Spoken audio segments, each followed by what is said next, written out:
Welcome back, you beautiful people, to the Real Collective podcast. As always, I am Sean Tasse, except for the times when I'm not, which is weird. Joined by my illustrious co-host, Kyle Miller. Kyle, happy day to you. I hope you're enjoying the beautiful weather.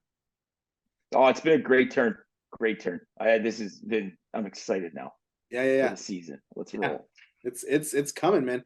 As always, guys, hit that like button, subscribe to the channel, share this with someone who you think might be interested in this kind of conversation.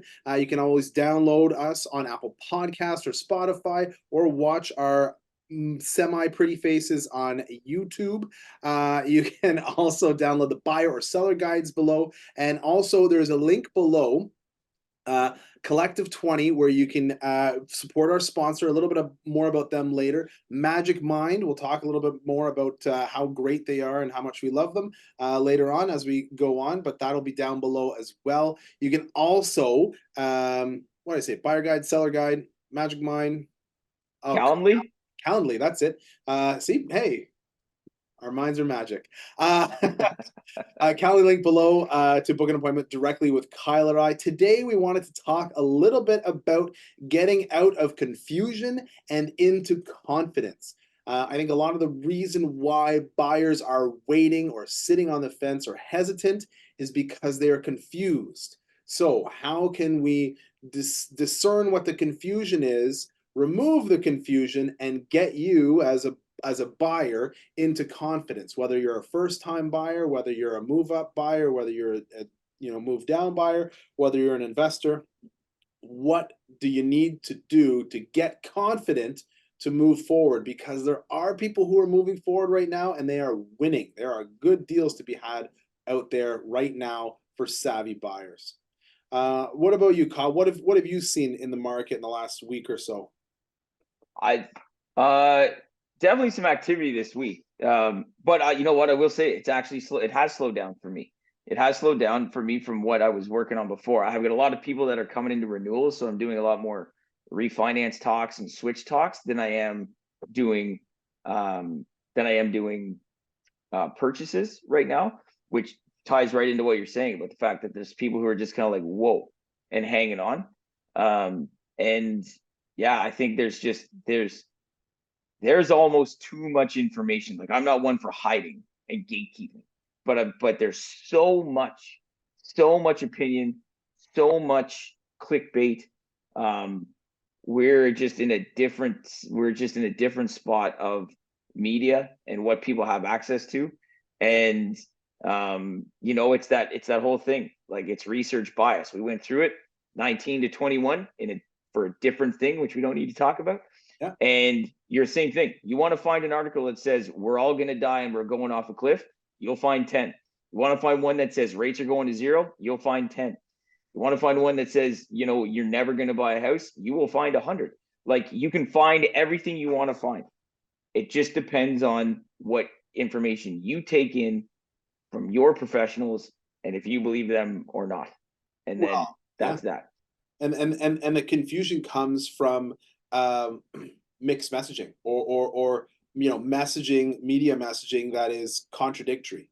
I think that confusion comes from contradictory information. And you can get, like you say, you can get one person saying, well, I believe this thing, and another person saying, I believe this thing. And the reality is, the crazy part is, they can both be right. And it seems like, if you're just reading the headline, it seems like they're saying two totally different things, right? You're the weatherman. It's like trying to take advice from the weatherman. Yeah. Right. Like, you can be right. Like, it's a great job. You can be right 50% of the time and still keep it. I can't be right 50% of the time and keep my job. Like, that's terrible. But if you, like, as a weatherman or an economist, right, you're bound to be right sometime. So you just keep pushing it out there, and away you go. Earlier this week, I said to some neighbors, hey, let's go and meet up at the park. I looked at the radar. It looks like it's not going to rain anymore. So we met up at the park, and you know what happened? It rained. Right. And it hailed. And that's looking at the radar. Like, it was bad enough that it was like, okay, well, like, this is like a baseball game's getting rained out for this. Like, it was legit. And they're like, all right, well, we're not taking our weather advice from Sean anymore. I said, that's fine. You don't have to take your weather advice from me, but you can take your real estate advice from me. Yeah. What I will say on the note. What a segue. Good for you. Wow. Thank you. Damn.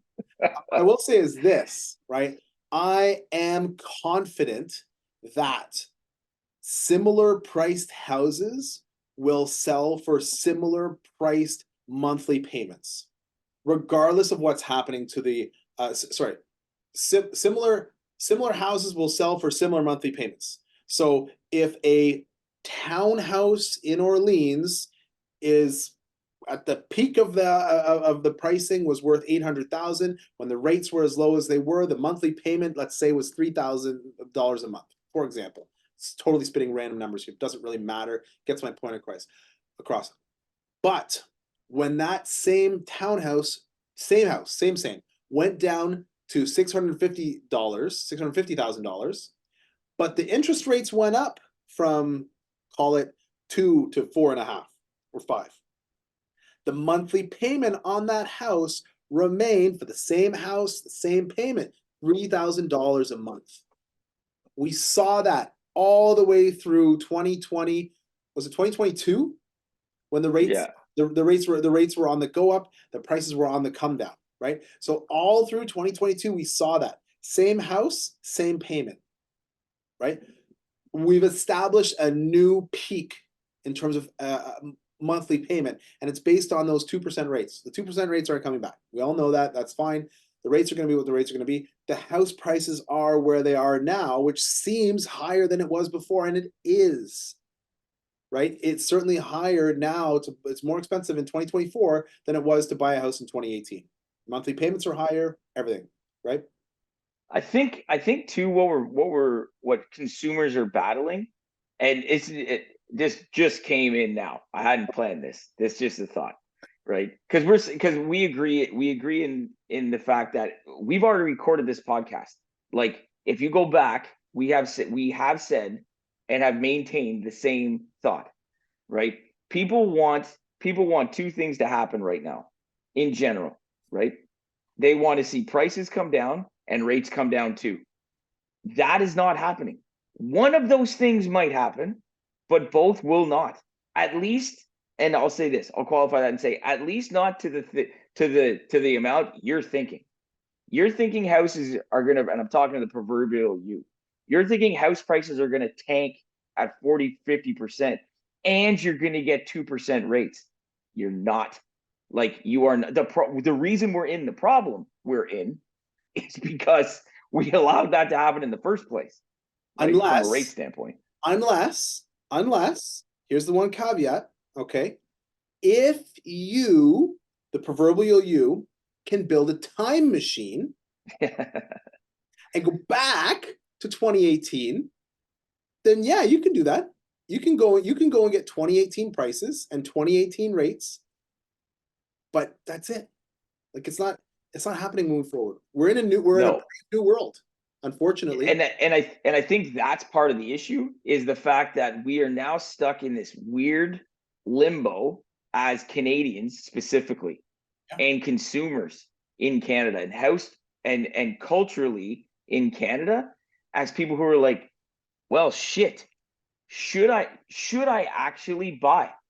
Right. Like, should I worry about owning property? Should that be part of my going forward wealth building strategy? Like, maybe it's crypto. I'm just throwing that out there. But it's like, maybe I should just divert my attention somewhere else, right? And yeah, this is not financial advice. But just like, I think that's part of it. Like, there was a survey that came out very recently where it was an astonishing number. It was well over 50% of the respondents who were like, we're never gonna own. Right? Like, we're just never going to own. And and that's changing mentality on people, right? Yet you could still sit there and have discussions with people who are like, why would I rent when I could buy? Or, holy crap, rent's the same price again, or more. It's starting to creep up where it's more expensive. So that's coming back. So there's so much just jumbled in the middle. Like, that 10-80-10 principle is 10% are just, they're never going to buy. They're always going to rent. Didn't matter how cheap things were. 10% we're going to own if it killed them. But there's that 80% that are just like, WTF do we do? Right? So I think that's part of that. Culturally, we're going through a massive change into how we see real estate. Because for generations, that's like, That's the thing. Like you did that, Yeah, yeah, yeah, yeah. right? It's a part of our culture, you know. And so it's interesting. If that is, I'm glad that you had that, like, that aha moment. You know, it's like your mind is magic. You know, Wow. Yes, very much so. listen, I'm on Segway Hill. So listen, last week I talked to you guys about not using Magic Mind and how much I was looking forward to getting back into using it. And I gotta say, it's been a week now. I started on Monday. It's Friday today when we're recording, and I have been sharp. I've been on point. Stuff has not been, you know, falling between the cracks. And I'll tell you what's even really more interesting that I didn't really account for, but at the end of the day, when the day is like over and I finally have the kids in bed and I'm like, whoo, normally I'm like, let me sit on that couch and just watch a hockey game or whatever's on TV and just relax. I still, for I don't know if the two are connected. Correlation does not equal causation. I understand that. But I'll tell you, I've still got that extra little bit of push to get the dishes done and get the kitchen finally cleaned up. And that's happened 2 nights this week. And I've only like, and before that, not so much. But you know, it's definitely a mental performance shot. That's what Magic Mind is all about. But it seems to be giving me that extra little tiny push of energy. And I'm not having two coffee. I'm not having three coffees anymore. I'm down to only two throughout the course of the day. So apparently, it also makes your coffee last longer, work better, whatever it is. So yeah, week one in the books. Really satisfied with how things are flowing. How about you? Yeah, I was back on it when I got mine last week and started taking it consistently again. And it's just that nice. It really just is that nice. Again, causation, whatever you just said about causation and correlation. But it's for me, it just reacts as the nice, even keeled, right? Yeah, I can get, if I change just the way I am, if I change locations, it yeah, changes my mood completely, right? Like I can be super tired, have one thing, the dopamine kicks in, and then I'm gone. I'm good for a little while. yeah, And with this, there's way less of that swing. It's just much more even keeled, right? And uh lots more clarity into how I want everything to go. And then and I'm finding a lot less too, even going toward, for me anyways, like I'm much more like when I'm going to bed, I'm just like, I'm going to bed. I don't look at my phone nearly as much. I'm not looking for something to calm me down. I'm going to bed now. I'm gonna go to bed. Like here we go. good. So it's a nice end to the day when you don't have that dip or that quick rise. So Yeah. it's been nice. I love it. I really It's like it. yeah, me too. I'm glad we got a chance to collaborate again. I think you know, I think it I think I said this last week, but I think it's helped my business. And then not having it, you can see the difference. It's like, okay, well, it just seems to make everything a little bit better, you know? Mhm. So, all right. So yeah, that's a quick update about our Magic Mind journey and where we're at right now. But shifting gears back a little bit to what you were saying, you know, talking about people's thought and the idea that, you know, our parents' generation wasn't just, hey, you need to get a house, it's pay your mortgage off as quick as you can. Now our generation isn't hey, pay your mortgage off as quick as you can. Some people are, but most people are just like, okay, well, this is my payment and I'm payment driven. And the idea of not needing to own your house, having the flexibility and the freedom to say, hey, look, I work you know, in e-commerce or whatever it might be. I'm going to go live in a different country and I can continue to do my job. I'm going to, you know, get an RV, drive across the country in the States and, you know, work remotely as I do a big trip. I'm going to go live in like your pals there down in Mexico or whatever it is, right? I think that mentality is changing a little bit. And I think that's what sort of you're alluding to. But if you are the kind of person who does want to own a house, if you believe that that's a piece that's important to you, and you're confused right now about what's going on in the market, and what you should be doing, you need to get out of that confusion, get into confidence, have some confidence that, hey, the sky isn't falling. There's some people who are like, oh yeah, I think the market's going to crash. I think it's going to go down by 25 or 50%. right? But so much of that is is specific city driven.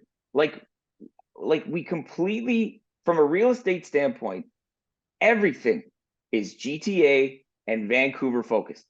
Everything. Like that's not even an I don't like big words like that because it's so broad, but it's true. Everything is driven out of the GTA. And for 20 years that place has been absolutely absurd. So we really have to take our focus back to our own little cities and say what's happening here. Is there an effect from the GTA? Yes, in specific cases. Like you talked about last week, a bunch of people coming down the 401 because they were promoted to buy into real estate in Carlton Place, and then that went on its ass. So, like all of that, I get it.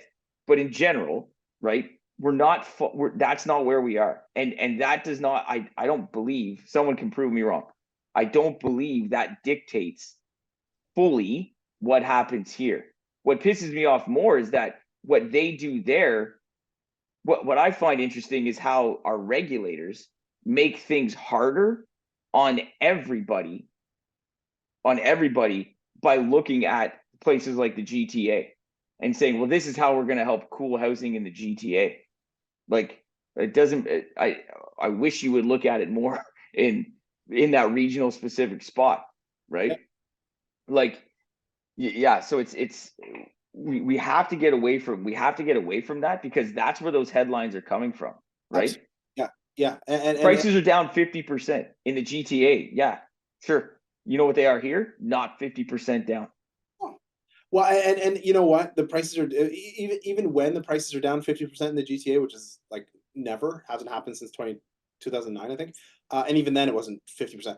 But that was after they had also gone up by 50% or whatever the number. Like it's you're only getting one piece of the story. So again, getting out of the confusion is getting out of the clickbait articles, and the real solid fundamentals are, if you look at a place like New York City, probably the most expensive real estate in the world, right? And you got all these shows and selling sons or whatever, sell like Sirhan and all these different people who are doing the things, and the prices in New York are astronomical.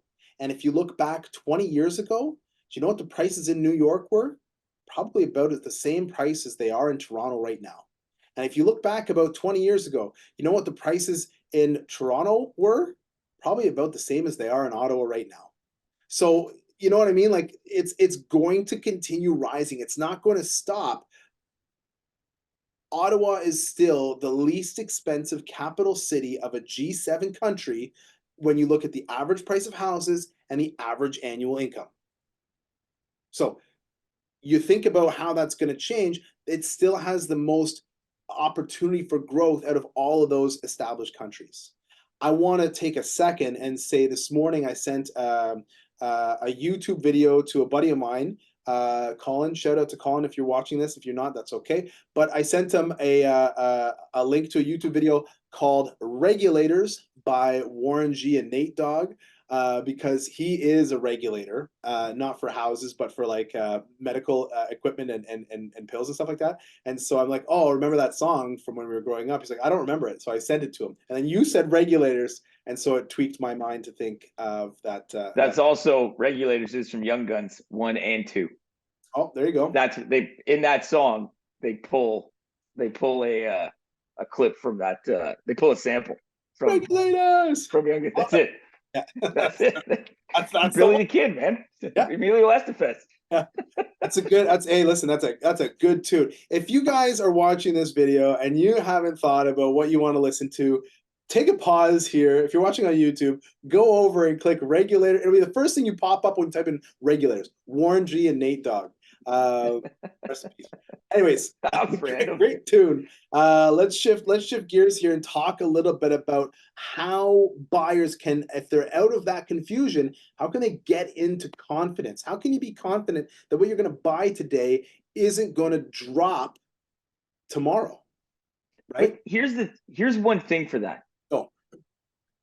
I don't mean it this is a negative thing, but kind of it's like, so what?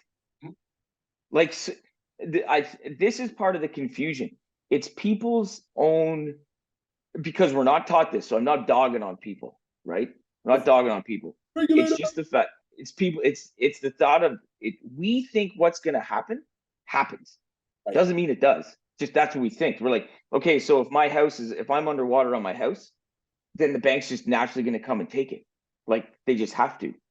And the reality is, it's like, no, they probably won't, because you're thinking in your own silo of like, I'm the only one that has this problem. And the truth is, if you have that problem, there's millions of Canadians that have that problem. Why are they taking steps right now to specifically help people who are in those static rate variables, right? The TDs, the RBCs, the CIBCs, where things, maybe not CIBC, I can't remember, but where their payments did not move up with prime as prime moved. So they got amortizations at 70 years, 90 years now, right? A handful of my clients are going to be that. Just why are they taking steps to do that? Because it's not just them. There's hundreds of thousands of people like that. And if they dump all those houses back onto the market, one, the bank doesn't want them. Two, they have no idea how to handle this, right? And three, like that's just lost money. They're not going to do that. You're still making some type of payment. Yeah. So they're going to work with you to figure out something. Now, don't get me wrong. That's a small snippet of a bigger picture of, no, you as the buyer, you will not sell that and get your money back. You will not move. You will be there for a long time because you have to still pay that back. But my other thing is there, and where are you going to go? Well, that's You're it. going to rent for the same price, Right. right? All they're going to do is try to get someone to pay that bill, which you're already doing, right? This is oversimplified, but that's the thing. People are just like, oh my God, this is what's going to happen. So I don't want to go buy, Right. right? What if? Okay, what if? Like, it's probably not going to happen. And there's solutions. There's things, if you dig deeper and learn, that it's probably not good. It's probably going to be fine. Right. And like the most important thing is, if it's not fine for you, it's also not fine for everybody. And then there's a much bigger problem that you've got to have. So, to be confident that the market will continue to, evolve, and that I think a lot of people are worried, like, well, I don't want to make a bad investment. I don't want to go and buy something today and then tomorrow for $20 and tomorrow it's worth 18, right? That's the fear that they have. And so my sort of thought there is, are you buying it today to sell it tomorrow? No. Well, then it doesn't matter what it's worth. It's like if you're buying stocks and you're planning on, keeping your stocks for a long time, it doesn't matter the fluctuations that they have, because if you always track any market, you're going to have a best fit line that moves forward. You're just trying to stay ahead of inflation. But on that best fit line, you're going to have, variations above and below the line. And so, if you sell below the line, then yeah, it's going to suck. If you buy above the line, yeah, it's going to suck. But you're insulated over time, and I think that's the important piece. And it's again, it's the cultural shift. It's the cultural shift that, right, especially on the younger side of the generation, and the younger side of the buyers who may have. The kids these days, Kyle, tell me all about the problems with the kids. They're not thinking the right way. But it's like maybe we have to take less heed into words like, what was I trying to say, the net worth, like, Right. tying all our net worth to equity, Right. tying all our net worth to that stuff. And it's like, how about you buy to live in a place? How about you just buy to live in a place? When if the investment portion happens, great, because your only other alternative is to buy a place, is to rent a place. Right. Right. But the thing is, if you buy the place and things turn around, you can actually get that back and you've won. Right. So it's like giving yourself the chance to be on that side of it. And if we don't tie everything to equity, maybe it's not as bad. I'll tell you this, over the last 60 years, the average price in Ottawa has gone up by 5% per year. Sorry, the price in Ottawa has gone up by 5% per year on average. I used to say there were two times when the prices went down. One was, I think, in the early 90s. The other was like sometime in the 70s. Well, there's another time, and it was last year. So the prices went down last year versus the prices from 2022. 2023 prices were like 7%, like 5 or 6 or 7% lower than they were in 2022, right? 2023 prices were lower than they were in 2022. Okay. So if the prices were lower then, when should and the line goes up by 5% or 6% per year, and they were lower then, what does your grade 10 economics brain tell you? When's the best time to buy? Yeah. Right Right. now, when the prices are lower than the average growth rate. So chances are, if you want to slingshot yourself back up now, again, unless the sky falls and all of the history that we've known over the last, you know, 60 years gets thrown in the garbage, okay, then that's fine. But again, that doesn't just affect you as a homeowner, it affects everybody, right? Yeah. I see these people. I follow some of these tweets on X, and it's the tweets on X. Do they Anyways, still call them Tom, tweets if it's X? What do they call them? I Letters? don't know. I don't know now.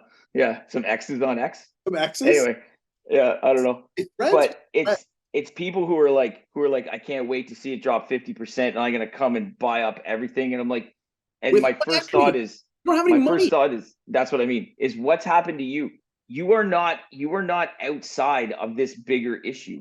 Right, You are in it with everybody, right. right? There's no one that's shielded from this. Some are shielded more than others, but you're not shielded from this. So how is your life going to stay right there? And every single other person is going to tank. Yeah, It's probably not going to happen. right, And that's the arrogance of it too. And right. I'm just like, sure, dude, whatever. And you know what? People have been saying this. Like it's been over a decade. I've been doing real estate, and I've had people saying, "Oh, the prices are going to go down. I've got an inside scoop. The prices are going to go down. They're going to go down." And you know what? They've never gone down. Sorry, that's not true. They did go down last year. They went down by 6 or 7%. Okay, good. So when should you buy with confidence when the prices go down? Okay, well the prices are down. Well, I don't want to buy now because the rates are high. Okay, so the prices are down because the rates went up. Well, I want the rates to go back down. Okay, good. You want the rates to go back down. What do you think is going to happen to the prices? Like there is an inverse correlation between interest rates and prices. And slowly the average cost of living will go up. And if you own a house and it goes up in value, you will get to ride that wave and probably beat inflation by owning a house. Or you cannot own a house. It's gonna be a big shift will happen. Like there has to be so many things moving, right? Like the government has to come in and do a sweeping overhaul and just say, hey, I right, know. if you're like we're this many people are out of the country, and then by the way, like there's gonna be a mass die off of the boomers. Not that I want that to happen, by the way, right? And that's all gonna happen at once. And then magically, right, some absurd amount of houses are gonna hit the market, and then prices will come down because there's 5 houses to buy for every buyer. But you know what? That happened in 2016, where we had 10,000 houses up for sale at the peak of the market. And you know what happened to prices? Nothing. It didn't go down. The prices did not go down, even though there was. Right now we've got, I think it's like 3,500 to like 4,000 houses to choose from at the peak of our market, and there are a million people who live in Ottawa. In 2016, there weren't a million people living in Ottawa, and we had 10,000 houses to buy at the end of the year. And the prices are lower now than they were the year before. They're not going lower again. Like we're seeing this. We're seeing like their average tracking right now. The house prices are higher than they were last year. So when's the best time to buy a house? A year ago. Well, the interest rates were too high. Well, then, when's the best time to buy a house? 20 years ago, And right? it's and that's the thing. They were too high. Says who? Right, Says who? right. What's your baseline? If you're comparing it to to COVID times, that's you're kidding yourself, right? That was a snapshot in time. That was wild, Yeah, right? And the thing is that a lot of the people who bought in the COVID time, right, they're facing a new problem that's right. that you're facing too. Yeah, So, like, you don't escape that. You that's don't right. escape that. It's so. If you believe in real estate, There you go. then it's just as good a time now as it ever was. In essence, in essence, if we get granular, sure, there were better times. But what were you, 6, 7 years old at that time? You couldn't have bought anyway. So sure. But if you don't believe in real estate, then don't believe in real estate. There you go. That's right. Fine. Fine. And hang out and wait till you can find a good rental. But let me tell you this, all right? The best, I'll finish with this. The best way to take the money that you have and exponentially increase it is through real estate, because the banks will loan you 4/5 of the amount of money that you have.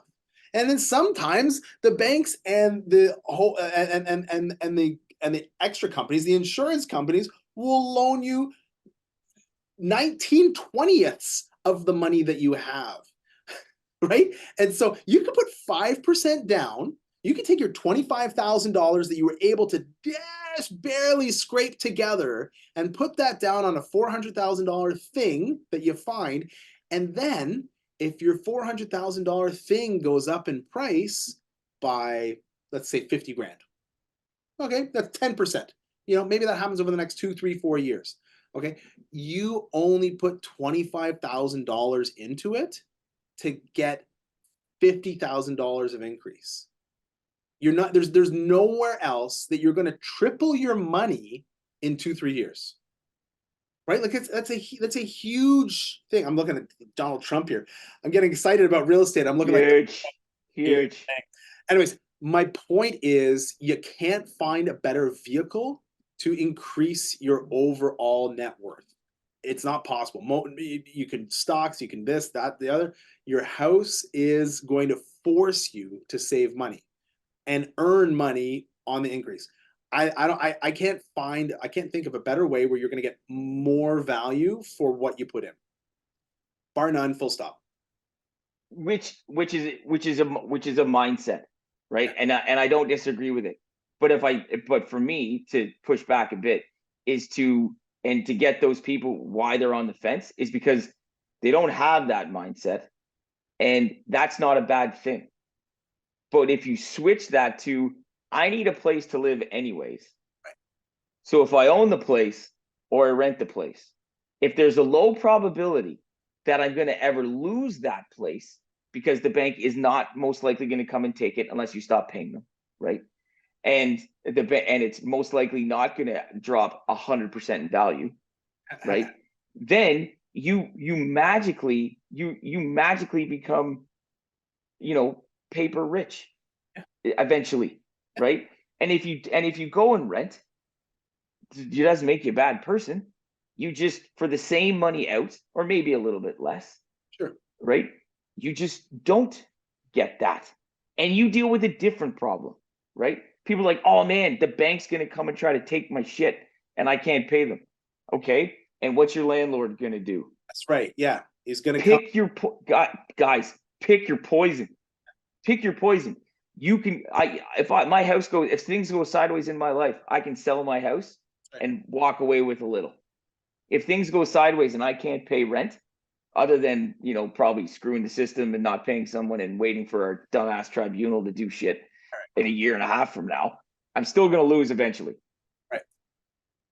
I like a little bit more control. Yeah, so. I think you have a lot more when you own. So that's my 2 cents. I would say be confident that if you do choose to buy a house, that you are not making a bad choice. That's my belief. That is my mindset. That's my thought. If you disagree with me, feel free to get into the comments and have it out with me. I'm happy, if you want to say who you are, to have you on as a guest and you can fully refute what it is that I'm saying. Happy to have that tete-a-tete. That'd be a rip. That'd be a rip. I'd love to moderate that. I'd be like, awesome. You guys go. This will be great. Listen, I'm all for it. I know Grant Cardone would say, hey, own a rental property and live in a rental, right? That's his philosophy. Maybe it's changed. I don't know. I haven't paid a lot of attention to him. Anyways, hit that like button, subscribe to the channel, share this with someone you think might like this conversation. You can use at magicmind.com/collective. You can use the code collective20 at checkout and get up to 48% off your first subscription or 20% off a one-time purchase. So that's huge. 50% off Magic Mind. Hit them up. It is great. You will be able to have high-level conversations, and finally you can change your mind and realize that buying a house is the right thing to do. You can download the Calendly links below. You can download the buyer seller guides below. All those good things. You know what they all are. If you're watching this long, thank you, thank you, thank you. And until next time, keep it real. Collective.